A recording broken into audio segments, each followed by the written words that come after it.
So welcome, Kev. I want to welcome you and everybody to LTADchat, where we share conversations about developing and implementing best practices in youth and adolescent physical activity, youth sports, coaching, training, fitness, athleticism, physical literacy, and more. This is going to be our one-on-one format with a scholar or a practitioner. And in Kev's case, a pracademic or a applied sports scientist, where we're going to use the concept of a picture is worth 1,000 words. And Kev is going to take one concept, one slide, and educate us on the science and practical implications of it. Listeners can gain access to our LTADchat live episodes, where we typically use an hour-long panel or roundtable discussion with 2 to 4 experts.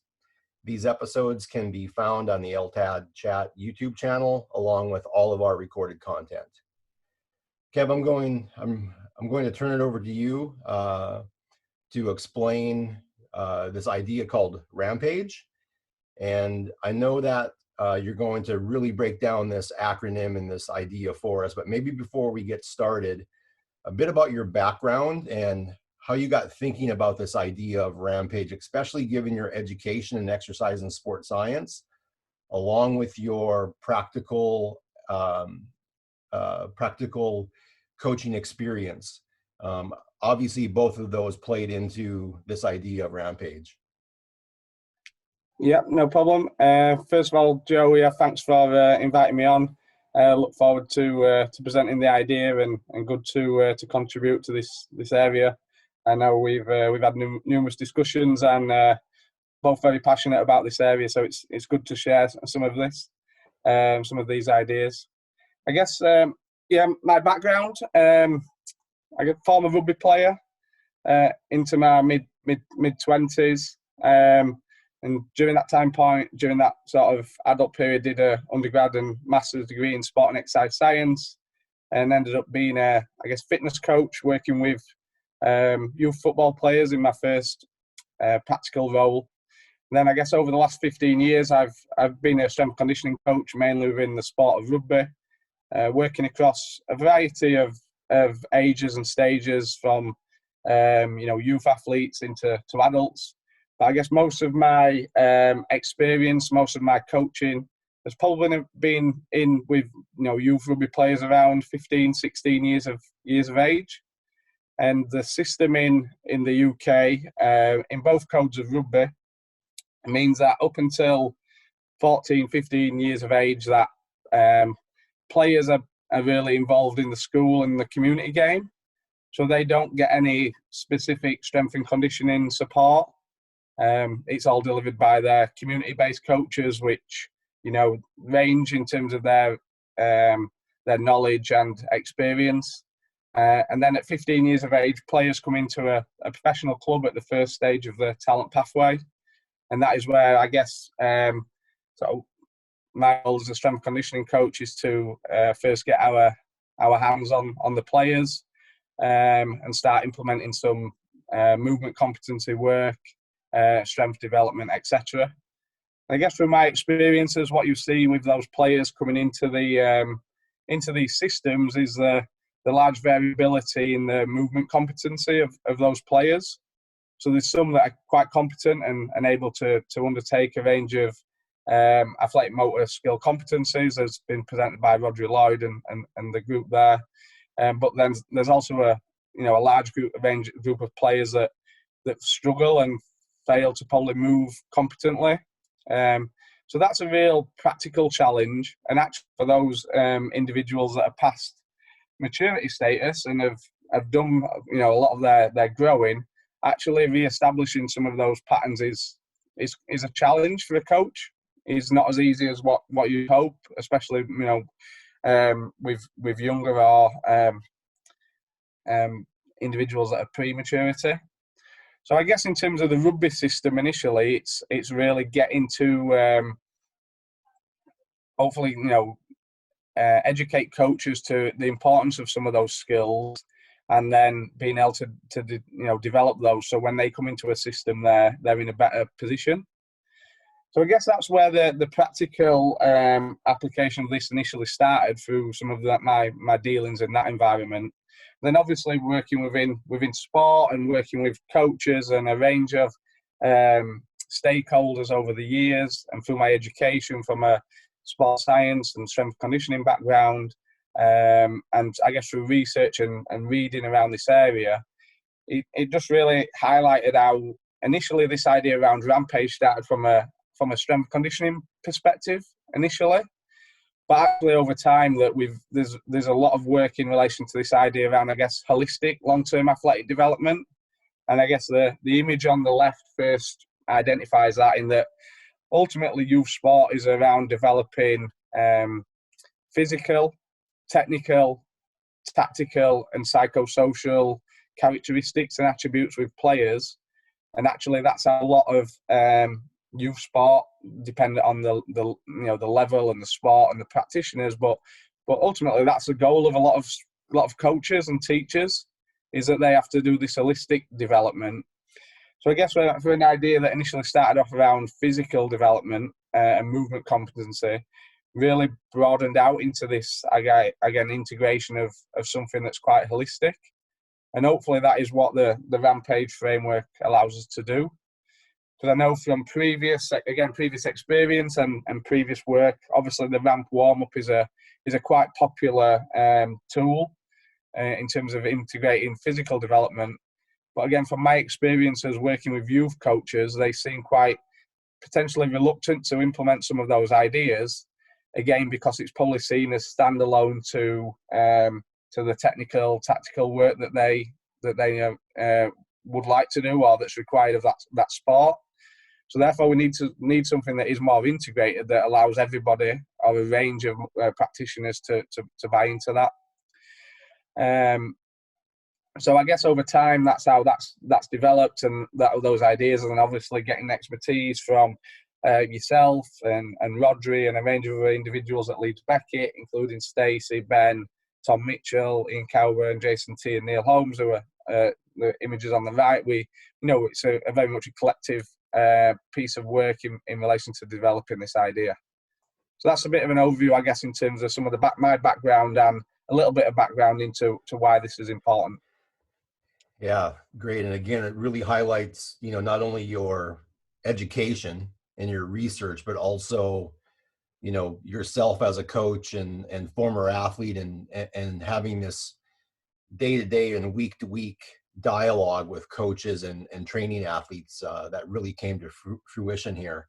Now, you talked a lot about rugby, but I think what really needs to be understood is we're talking about this concept that can cut across all sports and even into physical education. So how about if you take us through some of the specifics of Rampage?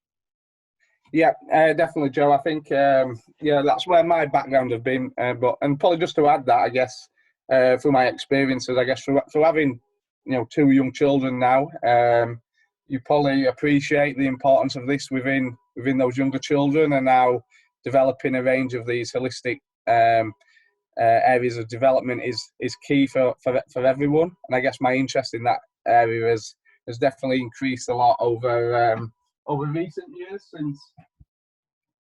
since having two children. So again, I'm probably in building on your point there. I think the list that is on the right next to the figure is quite key to this. So we were quite keen to, again, develop something that applies across multiple fields and multiple stakeholders, to be a quite holistic framework for facilitating long-term athletic development. And again, just a little bit more background. There's a range of models that are available, probably starting from the long-term athlete development model from Barley and Hamilton. Obviously, some of Rodri Lord and John Oliver's recent work in terms of youth physical development model. But what these models do is really provide, I guess, an emphasis or a guideline on what sort of certain things can be done at certain times. But what they probably fail to do is that point 6 on that list is consider how practitioners can implement these ideas. And that's what we were quite keen to develop in relation to this, to really consider that how, practitioners can use that information to therefore be of benefit to the individuals. So I guess just working through the list, our aims were to optimize, long-term athletic development across multiple fields. So we see that this Rampage framework can be applied across multiple youth levels, and whether that is within physically inactive children and adolescents, to people that are in talent development programs or quite high in their sports performance field, that we feel it can apply across those levels. Again, we feel it can apply across multiple sports, from team to individual. And again, it's a session framework that can be applied by any sport. And obviously, some areas of it, when we come onto the detail, would differ. But ultimately, the same structure can be followed. Again, then it can be applied across multiple practitioners. So this could be used by sports coaches. It could be used by teachers. It could be used, PE teachers. It could be used by S&C coaches. So again, it's something quite universal in its approach, that we feel it's really useful for a range of different practitioners in their fields. And then lastly, probably linking back to point one a bit, is that it can be applied across all stages of development.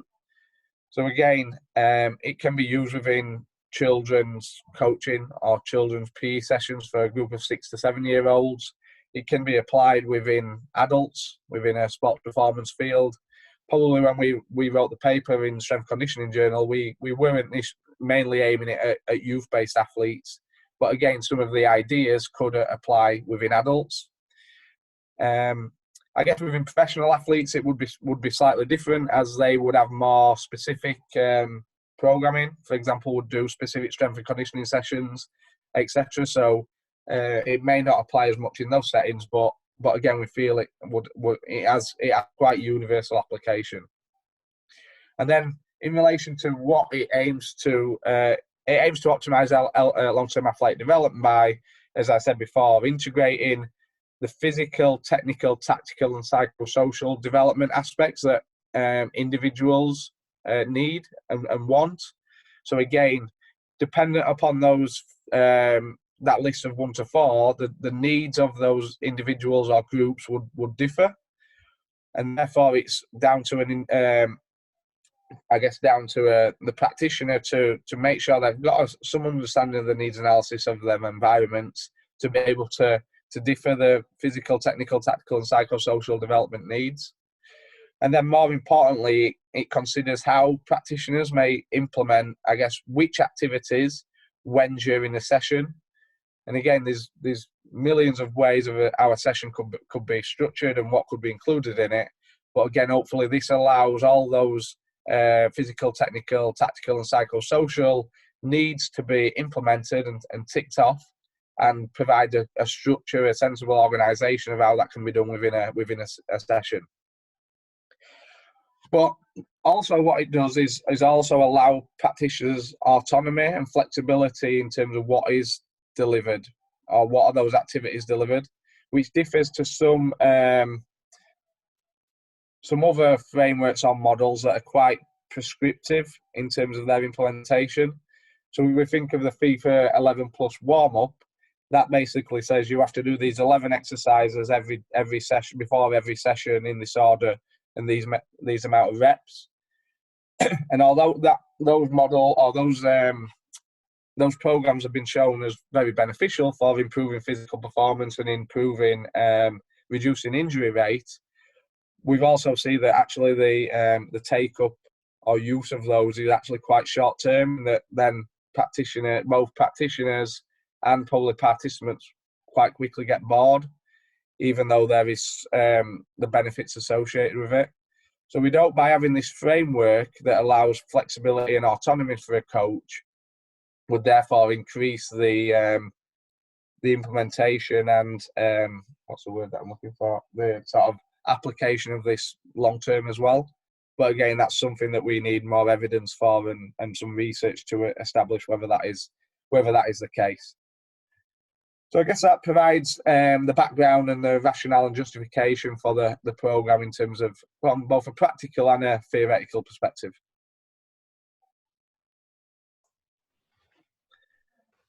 Is it worth me, Joe? I'll go on to the framework now in terms of what Rampage means and actually provide a bit of the nitty gritty behind that. Yeah, that would be great. And maybe let's just pause real quickly here, just so we make sure all of the listeners um, are on the same page when we refer to technical, tactical, physical, and psychosocial. So maybe just like a real quick, what do we really mean by technical? What do we really mean by tactical? So on and so forth. Okay, no problem. So I guess just before I go on to the Rampage framework, just probably important to highlight again those 4 areas. So I guess in terms of physical development, that is, I guess, looking at a range of physical development needs, such as, I guess, movement competency within there, but also, physical attributes around strength, speed, power, change of direction, etc. I guess from a technical and tactical perspective, that is probably where, again, it depends upon the age or the age and stage of the participants. But that is where, for younger participants, that would probably be a focus on fundamental movement skills being technical, so not too sport specific. And as individuals age, then the technical demands would become more sport specific. And again, as they become older, the tactical demands of those sports would increase as well. So again, although there is some differences between the stages of development from a technical tactical perspective, they're quite key to developing the sport within sessions, and they are I guess probably part of the main reason why children play those specific sports. I guess from a psychosocial perspective, that's considering, I guess, the psychological needs of individuals and then their social interactions. So something that is probably the least common in my understanding and experience that's delivered, and potentially the most difficult to implement as well. But considering how we develop individuals psychosocially around a range of factors, which I'll present in the following table. Thanks for going through that. So now if we just kind of want to walk through the acronym here, and again, this gets to the how-to, doesn't it? Yeah, definitely. So I'll walk people through the Rampage acronym, and I guess how I've done that is a focus around, I guess, the section of the session, so the part of the session. So each of the letters of Rampage mean a different part of the session. They've then got, each part of the session has got a specific aim, and then some target qualities, again, mainly around the physical. And then you'll also see that how we can consider the technical, tactical elements of the sport or the activity can be done within this part of the session. So how I've tried to do that for this example is using a 1 to 5 star rating, where a 5-star rating would be that section is solely responsible for technical or tactical development. A 1-star rating would be that there'd probably be limited technical or tactical delivery within that part of the session, and then something like a 3 would be where it could be included. So I guess the first letter R of Rampage is in relation to raise, and really it's related to a warm up based activity where we'd be looking to raise the body temperature and prepare for the session ahead. So from a target qualities perspective, this is where there's opportunity to develop some of those fundamental movement skills probably from a locomotor or an object control perspective. So activities related to the raise could include, again, dependent on the age and stage of the participants, could include some running mechanics work. From a locomotive perspective, it could include some object control, some passing and catching based activities. It could include some fun games in relation to those if it was implemented with younger children. So there's a focus on movement, and And I guess due to that ability to implement object control, there is an element of technical skill that could be implemented at that stage.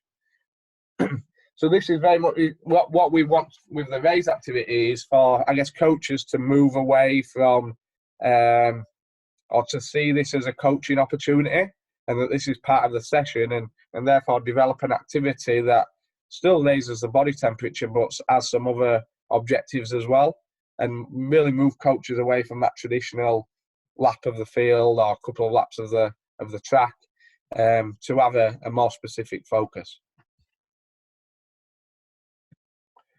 The second part of the session is then in relation to A&M, so we've grouped these together, and we see this being the activate and mobilise part of the session. So this is where the aim of this part of the session is to activate the key working muscles and mobilise the joints, and can be a range of, I guess, target qualities in relation to stability, mobility, and strength-related qualities. Now we can see that the technical, tactical aspect of this part is probably is at a 1, so it'd be the lowest. Okay, so this is really, I guess, a focus on developing or delivering some neuromuscular-based type activities that are looking to stabilise, mobilise, and strengthen the muscles and the joints. Now, for me, this is probably the section, from my experiences, that sports coaches, PE teachers probably struggle with or don't implement the most, but it's maybe one of the most important in relation to developing some of those key physical qualities that are important for physical development and injury reduction. So that is, and again, this could be delivered in a variety of ways, dependent on the participants, through some fun animal-based movements, to bodyweight circuits, to a variety of different ways. And this is where coaches can be creative with the activities that they deliver. The P is then prepare. So slightly different to the ramp warm-up, which would be potentiate. We've termed this prepare, as it could be questionable whether some activities are potentiating for the activity ahead. But really what we're trying to do within this section of the session is really increase the intensity of the activity. And therefore the physical qualities that are targeted would be around speed, agility, change of direction, or power. So I guess there's opportunity within this part of the session to increase that technical aspect a little bit, and I've rated it a 2-star element here, and it therefore could include some ball elements, or picking up balls or dribbling, etc. But there wants to be a real focus on the intensity of the activity and the actual speed intensity that the activities are performed at. So some elements of that could include some races, some relays, maybe in some sports some wrestle type or contact type activities. But ultimately, we want people to develop some of those physical qualities and high intensity efforts. Again, something that may be done by some coaches and may not be done by others as much. But if we get into the routine of delivering this regularly and weekly, it's probably quite key, and will really have a benefit of developing some of those key aspects that will support sports performance as well. The fourth section of the session is then really, quite simply the activity, and this is, I get, the main technical or tactical focus of the session. So as I said previously, I guess from a technical tactical perspective, again depends upon the age and stage of the individuals, but that could focus on a fundamental movement skill, it could focus on a sport specific skill, it could focus on tactics. So this is really the traditional sports part of the session, and therefore we've given this the highest rating from a technical tactical perspective of 5. So from a physical perspective, there may not be too much focus within this, but this part of the session would allow coaches to implement the desired qualities related to their sport.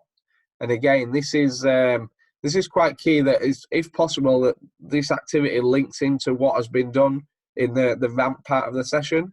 So the closer that they can be aligned or brought together, the more likely the participants are gonna benefit from that.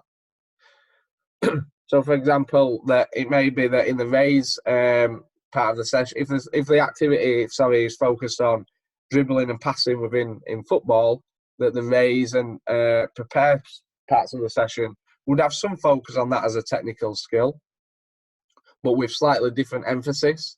So the activity would be where there's a real focus to develop those technical abilities. Following the activity is then the games part of the session, probably the part that the most youth would look forward to the most, and therefore this is the opportunity to implement those technical or tactical skills that have just been worked upon within games. Now, therefore, from a physical perspective, that allows individuals to focus on endurance or metabolic conditioning. And again, small-sided games or the structure of games can have a real influence how individuals do that.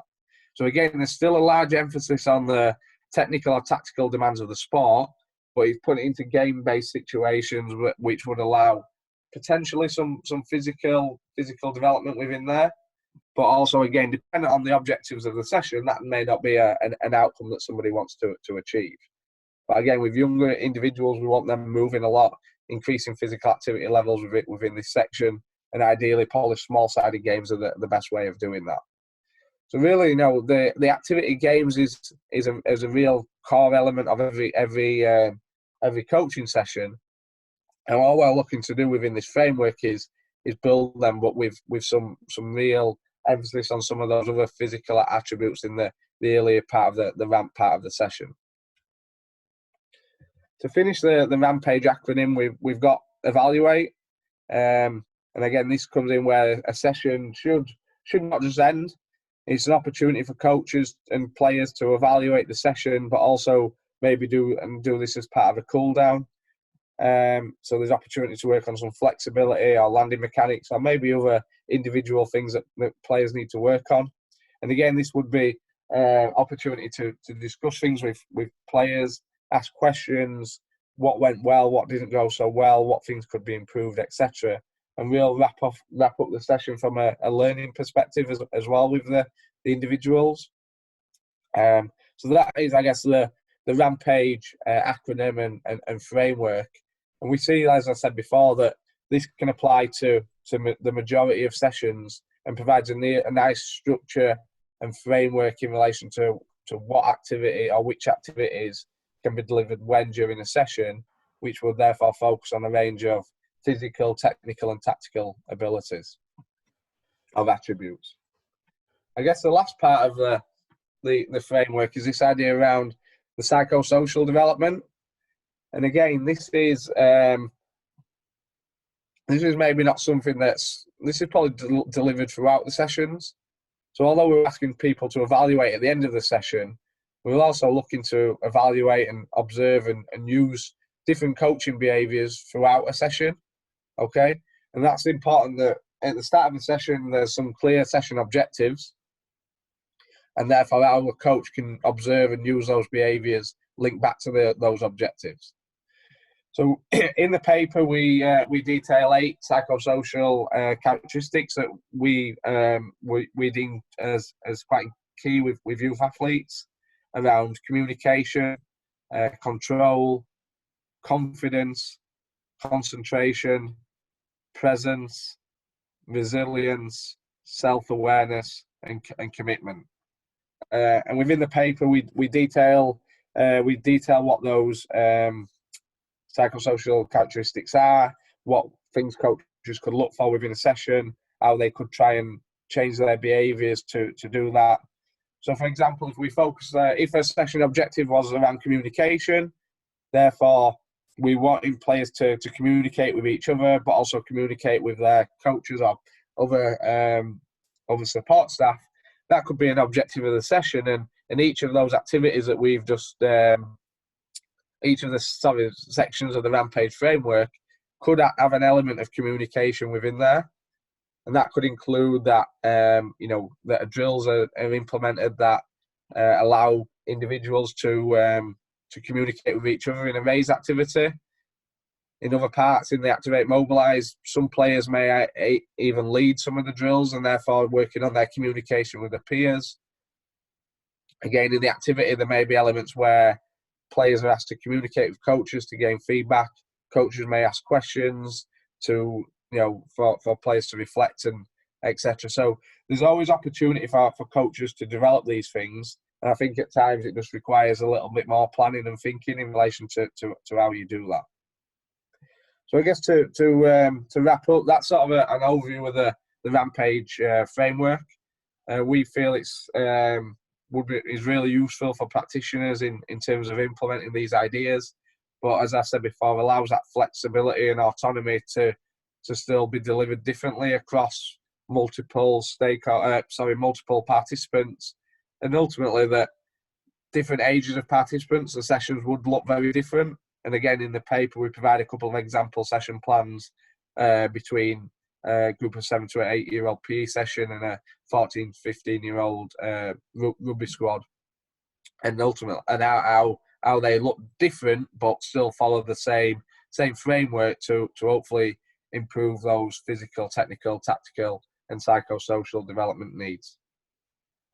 So I think that's my wrap up, Joe. I probably did cheat a little bit by using the animation, so I didn't get it all in one slide, but hopefully provides a nice summary and overview of the Rampage framework.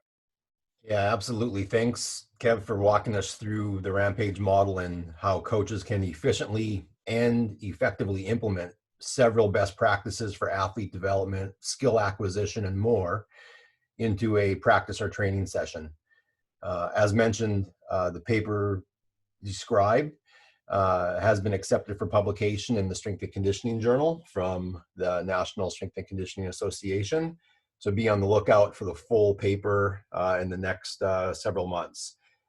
You can follow Kevin on Twitter at KT Conditioning and myself at Joe_Eisenman, or you're always a Google search away from Professor Till at Leeds Beckett University, where you will find several links to his work, including ResearchGate and Google Scholar profiles. Kev, again, thanks for joining us and really sharing a fantastic model for coaches to implement all facets of long-term athlete development. No problem, Joe. Thanks for the invite, and hopefully it's of use moving forward. And again, thanks for your contributions and expertise to this work as well. And look forward to continuing working moving forward.